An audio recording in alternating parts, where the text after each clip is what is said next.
Have you ever really thought about how a nation tells its own story? Not in some big, heavy history book, but on a tiny little piece of paper that millions of people see every single day.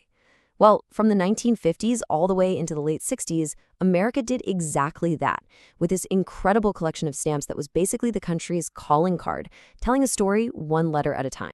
I mean, that's the real question, right? How do you do it? What do you choose to put on there? Who makes the cut? What faces, what symbols are going to best represent the ideals and the history of an entire country at one specific moment in time? For more than a decade, the answer to that question was the Liberty Series. And this wasn't just some random jumble of stamps. No, it was this carefully chosen gallery of American icons, places, and presidents, all designed to travel on billions of letters, not just at home, but all around the world. Okay, so it's really important to get what these were. The Liberty Series stamps are what we call definitives.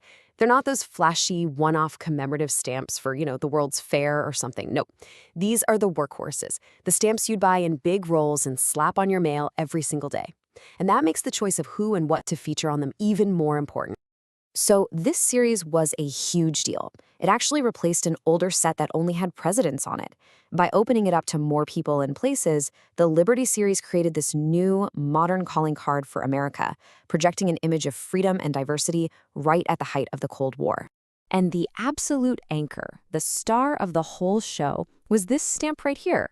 When the series kicked off in 1954, it cost 3 cents to mail a first-class letter, which means this stamp was everywhere. It was easily the most used and most recognized stamp of its day. You really can't overstate how important this stamp was. It was literally the namesake of the whole series, and this powerful symbol of freedom that was gifted from France. And look at the design. See how it focuses right in on the torch?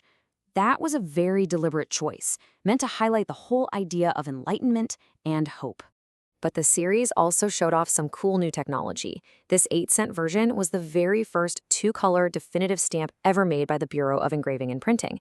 You couldn't just print this on a standard machine. It needed a special piece of equipment called a Giori press that could print different colors with incredible precision. And this, right here, is how a collector's item gets made. See, as the original printing plates for that 8-cent stamp started to wear out, they had to be re-engraved. The new version, the one on the right, has slightly sharper, clearer details.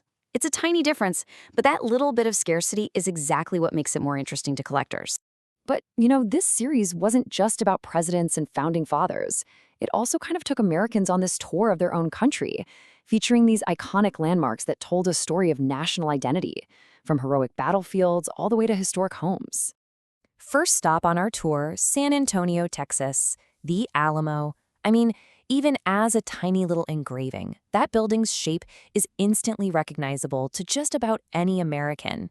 Its whole story is one of just defiant courage. It started out as a Spanish mission, but it became the legendary site of that 1836 battle, where a tiny group of Texans held out against a massive army. The phrase, "Remember the Alamo," became this incredibly powerful rallying cry, cementing this building's place in the American story forever.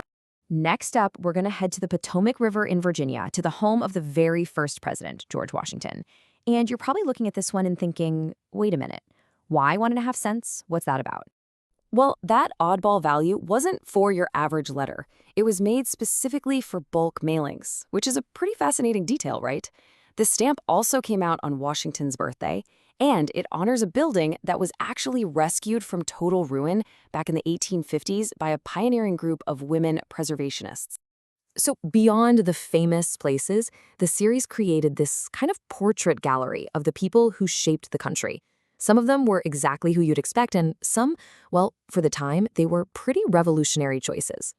This next choice was absolutely monumental. In 1955, the Post Office Department picked Susan B. Anthony for the high-value 50-cent stamp.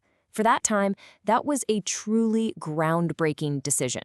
I mean, this was a huge milestone. She was the very first woman to ever appear on a definitive, everyday workhorse U.S. stamp. It was this powerful recognition for the leader of the women's suffrage movement, a woman who was actually arrested just for trying to vote, and who sadly never lived to see the 19th Amendment finally grant that right to all women. Of course, the series also had to include some famous figures from the American Revolution, like Paul Revere, who we all remember for his midnight ride. But what's so cool about this is what the stamp doesn't show you. Beyond that famous ride, Revere was a true Renaissance man for his time. He was a master silversmith, a political engraver, and he even designed the first paper money for the colonies. This tiny little stamp represents a much, much bigger story. So, we've seen the public history these stamps tell, but they also have this whole second life, a kind of hidden story that starts after they leave the post office and end up in the hands of collectors. And that brings us to the question everybody asks when they find old stamps. Are they worth anything? You know, with billions of them printed, you might think they aren't worth much. And for a lot of them, you'd be right. Just take a look at the most common values. Even in a perfect mint condition block of 4 with the printing plate number still attached, what collectors call a plate block, the catalog value for the stamps of Washington, Jefferson, and the Statue of Liberty is only about 50 cents. But that is not the whole story, because some stamps in this series are actually surprisingly valuable. This is the 2024 catalog value for the single most valuable stamp in the entire Liberty series. That value belongs to the $5 Alexander Hamilton stamp. Since it was the highest denomination, way fewer were printed and saved over the years. It's kind of fitting, isn't it? The nation's first Secretary of the Treasury, the guy who designed the U.S. financial system, ended up on the most valuable stamp of them all.